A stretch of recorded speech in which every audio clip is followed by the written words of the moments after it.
Hello दोस्तों, good morning. Dream success study में आपका स्वागत है। आज हम लेकर आए हैं एक नया चैप्टर जिसका नाम है क्या है? रेशियो। क्या नाम है? रेशियो। इसको हिंदी में अनुपात बोला जाता है। क्या? अनुपात। ये चैप्टर बहुत ही महत्वपूर्ण है। ये चैप्टर बहुत ही महत्वपूर्ण है। ये चैप्टर कोई भी एग्जाम जैसे ग्रुप डी, एनटीपीसी और या कोई भी जीडी, ये सभी एग्जाम में रेशियो चैप्टर से बहुत या तीन चार चैप्टर कहने का मतलब है कि रेशियो वो सब एग्जाम में 3 से 4 क्वेश्चन पूछे जाते हैं रेशियो से। ठीक है, तो आज हम यही पढ़ने वाले हैं। क्या? रेशियो। तो रेशियो का मतलब क्या होता है? अनुपात का मतलब सीधा सीधी समझ लेते हैं। अनुपात का मतलब क्या होता है? अनुपात का मतलब होता है संबंध दर्शाना। अनुपात का मतलब क्या होता है? संबंध, कंपैरिजन। कंपैरिजन उसी को इंग्लिश में बोलते हैं अनुपात, संबंध का कंपैरिजन। यानी कि एक पहला पद दूसरा पद का कितना गुना है यही दर्शाएगा, या दूसरा पद पहला पद का कितना गुना है। यानी कि कहने का मतलब पहला राशि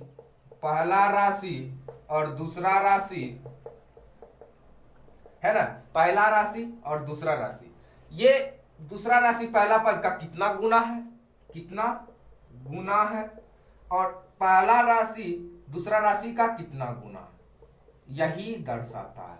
ठीक है, कहने का मतलब है 10 और 5, ये पहला पद है, ये दूसरा पद है, ये पहला पद है, ये दूसरा पद। तो कहने का मतलब है कि ये कितना गुना है या फिर ये कितना गुना है, यही अनुपात का मतलब होता है। अनुपात का चिन्ह इस तरह से होता है। इसका चिन्ह क्या होता है? चिन्ह होता है अनुपात का ये। ठीक है, तो आप समझ गए होंगे कि अनुपात का मतलब संबंध होता है। हमेशा अनुपात संबंध दर्शाता है। क्या? संबंध दर्शाता है। और इसका मतलब, अनुपात का मतलब होता है और कि पहला पद दूसरा पद का कितना गुना है, या दूसरा पद पहला पद का कितना गुना है। या तो राशि रहेगा तो पहला राशि दूसरा राशि का कितना गुना है, या दूसरा राशि पहला राशि का कितना गुना है। ठीक है, लेकिन इसमें कुछ इंपॉर्टेंट है, वो ध्यान दीजिएगा। इंपॉर्टेंट एक नियम है, टर्म्स। ठीक है, इसको ध्यान दीजिएगा। 1 नंबर, जैसे ए अनुपात बी को ए बटे बी के रूप में लिख सकते हैं। क्या? ए अनुपात बी को, इसका मतलब आप बोलिएगा नहीं समझे। ए अनुपात बी यानी कि 5:10 ए अनुपात बी के रूप में है ना। तो ए अनुपात बी को क्या लिख सकते हैं? ए बटे बी। तो 5:10 है तो 5/10 लिख सकते हैं। इसमें कोई दिक्कत वाली बात नहीं होगी। तो या फिर ए बटे बी अगर जो रहेगा तो ए अनुपात बी में लिख सकते हैं। जैसे 15/12 रहेगा तो इसको अनुपातिक राशि में लिखना है तो क्या लिख देंगे? 15/12। 15/12 को क्या लिख सकते हैं? 15/12। ठीक है, और 2 नंबर आप देखिए, इसमें 1 नंबर ये ध्यान देना होगा कि ए अनुपात बी को ए बटे बी के रूप में लिख सकते हैं। ठीक है, और दूसरा नंबर क्या है? दूसरा नंबर क्या है? तो दूसरा नंबर इसमें ध्यान देना होगा कि ए अनुपात बी अनुपात सी को, ए अनुपात बी अनुपात सी को, ए अनुपात बी अनुपात सी के रूप में लिखा रहेगा। तो इसके पहले पद में, ए अनुपात बी अनुपात सी के पहले पद में अगर किसी अंक से या किसी राशि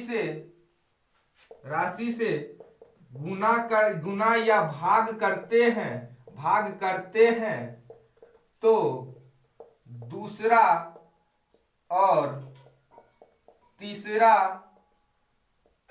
पद में भी गुना या भाग करना होगा। क्या करना होगा? यानी कि कहने का मतलब है ए अनुपात बी अनुपात सी के पद है, ए अनुपात बी अनुपात सी के पद है, या ए अनुपात बी अनुपात सी अनुपात डी रहेगा, 4 गो रहेगा या 5 गो रहेगा या 6 गो रहेगा, अनुपात में रहेगा। अगर जो पहला पद में पहला पद में गुना करते हैं 5 से, तो दूसरा पद में भी 5 से गुना करना पड़ेगा, तीसरा पद में भी 5 से, और डी में चौथा पद में भी 5 से गुना करना पड़ेगा। ऐसे समझिए इसका फंडा क्या है। जैसे आप 4 भाई हैं, ठीक है, आप कितने भाई हैं? 4 भाई। आपके पापा 20 रुपया आपको देते हैं, तो दूसरका भैया को भी देंगे 20 रुपया, और तीसरका भैया को भी देंगे 20 रुपया, और भैया को, छोटका भैया को भी देंगे 20 रुपया। तनी मनी ज्यादा बेच दे देता, लेकिन देना पड़ता है। क्या देना पड़ता है? कहने का मतलब है कि आपको मम्मी जी चॉकलेट लाए तो आपको भी दिए 5 गो चॉकलेट, और आपके बहन को भी दिए 5 चॉकलेट, आपके भाई को भी दिए 5 चॉकलेट, यानी कि सबको देना पड़ता है, नहीं तो लड़ाई हो जाएगा, है ना, मार हो जाएगा।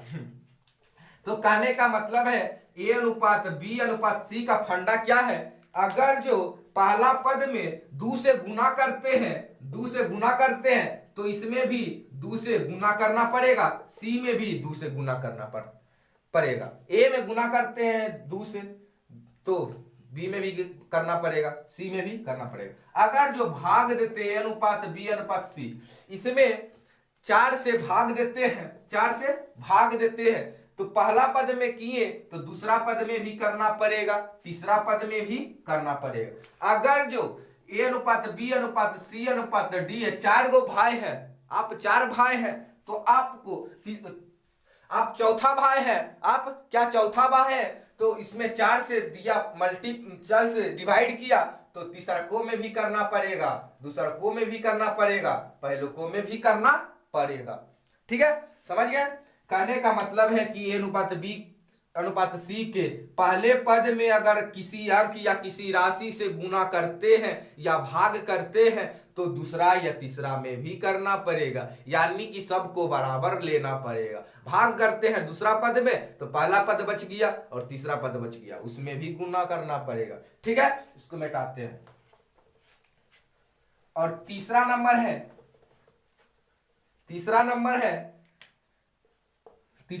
क्या है? का एवं से का रूल। का एवं से का रूल।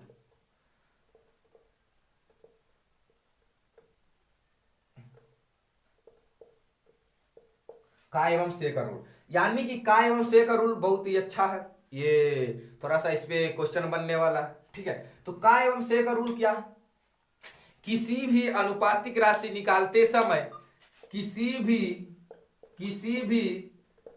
अनुपातिक राशि निकालते समय हमें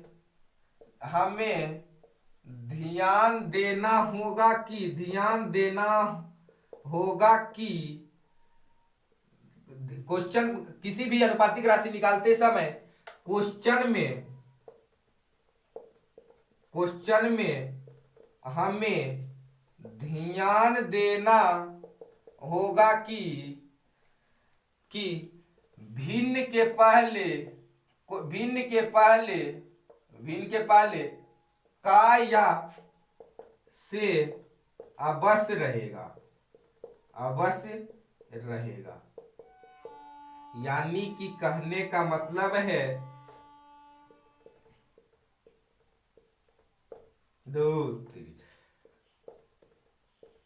अवश्य रहेगा, यानी कि किसी भी अनुपातिक राशि निकालते समय हमें ध्यान देना होगा क्वेश्चन में कि भिन्न रहेगा, उसके पहले का एवं से अवश्य लगल रहेगा, ध्यान देना होगा। ठीक है, तो क्वेश्चन कैसे रहेगा? ए की राशि कोमा बी की राशि का 4/5 गुना है, 4/5 गुना है, तो ए अनुपात बी क्या होगा? ए अनुपात बी का मान क्या होगा? ए की राशि है ना, ए की राशि कोमा बी की राशि का ये भिन्न है, है ना, भिन्न है, उसके पहले का लगल है, आप बोलिएगा हाँ है। तो यही कहने का फंडा है कि किसी भी अनुपातिक राशि निकालना होता है ना, इसमें क्वेश्चन में अनुपातिक राशि, तो इस क्वेश्चन में ध्यान देना होगा कि बट्टा यानी कि भिन्न के पहले का या से अवश्य लगल रहेगा, का या से अवश्य लगल रहेगा। तो का जिसमें लगल रहेगा, किसमें लगल है, बी की राशि में या ए की राशि में, बी की राशि में आप बोलिएगा ए की राशि में, यहां तो ए की राशि, बी की राशि का किसमें लगल है का, तो बी की राशि, तो बी की राशि हमेशा हर हो जाएगा। हर में कितना है 5, आप देखिए 4/5 है यहां लिखा, तो इसमें हर क्या होगा, हर नीचे वाला और अंश ऊपर वाला। जैसे 10/15 है तो हर कितना होगा, नीचे वाला 15, ऊपर वाला अंश, ठीक है। तो कहने का मतलब है जिसमें का या से लगल रहेगा वो हर हो जाता है, जिसमें का या से नहीं लगल रहेगा यानी कि जो बच गया वो अंश हो जाता है। तो ए की राशि बी की राशि का ए अनुपात बी का रहा है तो निकाल देंगे अनुपात बी, बी की राशि का किसमें लगल है का, बी की राशि कितना हो जाएगा, हर वाला कितना 5।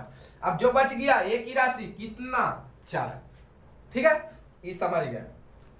नहीं समझे तो दूसरा एग्जाम्पल लेते हैं, जैसे राम की आयु श्याम की आयु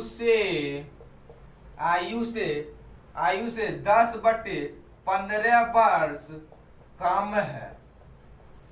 कम है, तो राम और श्याम का वर्ष में क्या अनुपात है, क्या बोल रहा है, अनुपात निकालने के लिए, क्या अनुपात निकालने के लिए। तो अनुपात निकालते समय हमें ध्यान देना होगा कि क्वेश्चन में भिन्न के पहले का या से अवश्य लगल रहेगा, इसमें से लगल है उसमें का लगल था, का भी रह सकता था इसमें से भी लगल रहता, कोई भी रहेगा का एवं से, तो हमेशा जिसमें का एवं से लगल रहेगा वो हर हो जाता है और जिसमें नहीं लगल रहेगा वो अंश हो जाता है। तो राम और किसका, श्याम का अनुपात खोज रहा है, राम और श्याम का अनुपात। तो भिन्न कहाँ है 10/15, उसके पहले क्या है से लगल है ना, तो से अवश्य लगल रहेगा, तो से अवश्य लगल रहेगा, तो जिसमें से लगल रहेगा या का लगल रहेगा वो क्या हो जाएगा, हर मतलब कि नीचे वाला श्याम की आयु कितना, नीचुआ में कितना है, आप बोलिएगा 15, और ऊपरा में कितना है, देखिए राम की आयु हो गया ऊपरा वाला 10, ये काटेगा तो काट देंगे, 5 दूनी 10, 5 तिया 15, इसका अनुपात कितना हो गया 3, वर्ष का अनुपात है ना, क्या वर्ष का अनुपात है। ये अब हमको लगता है समझ गए, नहीं समझे तो और इसी में ध्यान दीजिएगा तब ये क्वेश्चन बनेगा, यही मेन रूल है, ठीक है। तो ये ध्यान दीजिए, आप देखिए आपसे ये अभी नहीं बनेगा, ठीक है। किसी स्कूल में लड़कों की संख्या कुल विद्यार्थी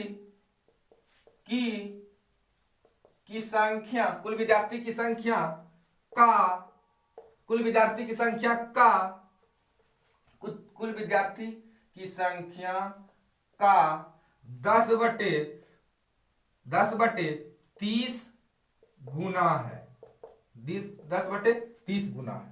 तो बॉय और गर्ल का अनुपात निकाले। कहने का मतलब है कि किसी भी स्कूल में, किसी भी कॉलेज में लड़कों की संख्या कुल विद्यार्थियों की संख्या का 10/30 गुना है, तो बॉय और गर्ल का अनुपात का राह निकालने के लिए उसका रेशियो कितना है, कुल है कितना 30, जैसे किसमें लगल है का एवं से, किसमें लगल है, इसमें लगल है, लड़कों की संख्या में लगल है, नहीं लड़कों की संख्या में नहीं लगल है, कुल विद्यार्थी की संख्या में लगल है। आप बोलिएगा इसमें लड़की है ही नहीं, तो कैसे निकलेगा लड़का और लड़की का अनुपात? इसमें लड़की दिख रहा है, कहाँ है? हाँ है, छुपा हुआ है सर। देखिए देखिए, कुल विद्यार्थी की संख्या है ना, क्या? कुल विद्यार्थी की संख्या। तो कुल विद्यार्थी की संख्या, कुल विद्यार्थी की संख्या का किसमें लगल है? लड़कों की संख्या में है? नहीं, कुल विद्यार्थी की संख्या में का लगल है। तो का लगल जिसमें रहेगा कुल विद्यार्थी में है, तो का लगल वाला हर होगा। कुल विद्यार्थी कितना है बाबू? कुल कितना है? तो हर वाला कितना? 30। जो बच गया कौन बचा? लड़का वाला, बॉय का कितना? 10। जब कुल विद्यार्थी 30 है, ओकरा में लड़का 10 है, तो आप नहीं निकाल लीजिएगा गर्ल कितना, इसमें इसे घटा दीजिए, कितना होगा? 10 गो लड़का है कुल में, तो बच गया कितना? लड़किए ना। तो बॉय एवं गर्ल का अनुपात क्या होगा? 10 अनुपात 20। इसको काटेंगे तो काट देंगे 1:2। समझे? ठीक है, समझ गए होंगे, हमको आशा है कि समझ गए होंगे। और वीडियो पसंद आया है तो प्लीज लाइक कीजिए, वीडियो को शेयर कीजिए अपने दोस्तों के साथ, और मेरे चैनल को प्लीज सब्सक्राइब कीजिए, सपोर्ट कीजिए। ड्रीम सक्सेस स्टडी लिखिएगा, आ जाएगा। और एक मेरा दूसरा चैनल है ड्रीम सक्सेस क्लासेस, उसको भी सब्सक्राइब कीजिएगा। प्लीज मुझे सपोर्ट कीजिए, और समझ में आया है तो लाइक कीजिएगा, ठीक है। और हम इसको लेके चलेंगे इसके आगे नेक्स्ट वीडियो में। और तब तक के लिए बाय। प्लीज मुझे सपोर्ट कीजिए, सब्सक्राइब कीजिए मेरे चैनल को, और पसंद आया है तो लाइक कीजिए। अगर जो अच्छा लगा, ध्यान से पढ़े होंगे तो समझ में जरूर आया होगा, और आया है तो लाइक कीजिए, मेरे चैनल को सब्सक्राइब कीजिए, और जहां तक हो अपने दोस्तों के साथ शेयर कीजिए, ग्रुप में, सभी ग्रुप में वायरल कीजिए ये वीडियो को, ताकि सभी दोस्त को समझ में आए, मेरे भाई को समझ में आए। प्लीज मन लगा के पढ़िए और आगे बढ़िए, अपने पापा और मम्मी का नाम रोशन कीजिए, और अपने गांव में उज्जवल भविष्य के साथ खड़े रहिए, अपने बच्चों को भी पढ़ाइए, ठीक है, जिस तरह से हम खड़े हैं। और कहने का मतलब है ये समझ गए होंगे, ठीक है। और आगे मिलेंगे अब नेक्स्ट वीडियो में, तब तक के लिए बाय, टेक केयर।